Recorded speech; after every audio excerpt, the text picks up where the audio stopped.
साऱ्या संकटांशी आपले लढून जिद्द होती म्हणून धावलं भागाची खाली ठेव. नमस्कार, मी योगेश पिठेकर. तर माझ्या नवीन ब्लॉगमध्ये तुमचं पुन्हा एकदा स्वागत. तर आज सकाळ सकाळी उठलो मी, तर खूप टेन्शनमध्ये होतो. काय टेन्शन आहे ते मी तुम्हाला सांगू शकत नाही ब्लॉगमध्ये. तर नंतर आहे ना, मी आंघोळीला गेलो, आंघोळ वगैरे केलं आणि त्याच्यानंतर माझ्या लक्षात आलं, अरे मी ब्रश करायचंच विसरलो. तर आंघोळीनंतर मी ब्रश केला. तर असं कोणासोबत होतं का? जर झाला असेल तर त्यांनी कमेंटमध्ये मला सांगा नक्की. तर त्यानंतर आहे ना, आजीने मस्त स्वयंपाक केला होता. शेवग्याची भाजी होती, चपाती होती आणि कालच्या भाजीच्या आहे ना काय पराठे टाईप आजी म्हणत होती पराठे. तर त्याची भाकर बनवली होती, ती एक नंबर लागली होती, मला लय आवडली. तर आजीला म्हटलं का मला डब्यात दे. तर मी ते डब्यात घेतलं आणि आता चाललोय मी माझ्या एका जुन्या मित्राकडं. तर कुठं चाललोय ते तुम्ही पुढं बघा, चला.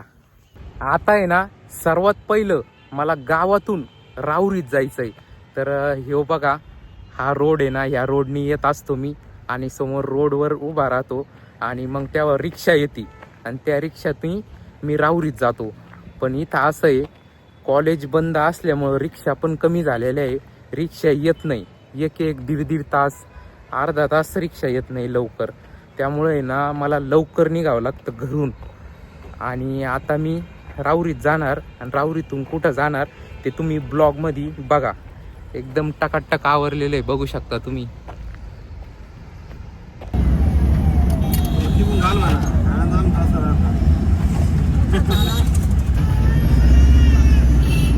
आत्ता मी पोहोचलो राहुरीत आणि राहुरीतून जाणार नगरला. तर आज आहे ना, मला रोडवर जास्त वेळ थांबावं नाही लागलं. 5 मिनिटात गाडी आली आणि मी आलो पटकन राहुरीत. भारी वाटलंय.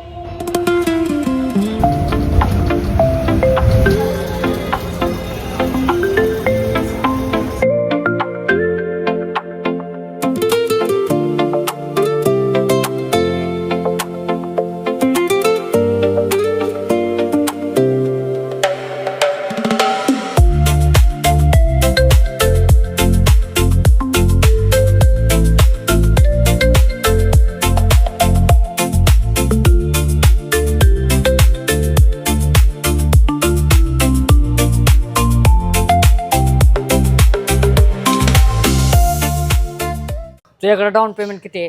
300 रुपये. रुपया नाही माझ्याकडं. खरं खरं सांग किती आहे? रुपये नाही भाई, खरं खरं सांग किती? 300. 300 रुपये. 300 रुपये. हा, तर 300 रुपयाची बॉटल. कर्जाची रक्कम किती झाली? 300 रुपये. आपण जर डाऊन 300 रुपये जर एवढा कुठं हप्ता असतो कसे? नाही, मग याच्यात काय कमी करायचं मी? बरं ठीक आहे, करून टाका.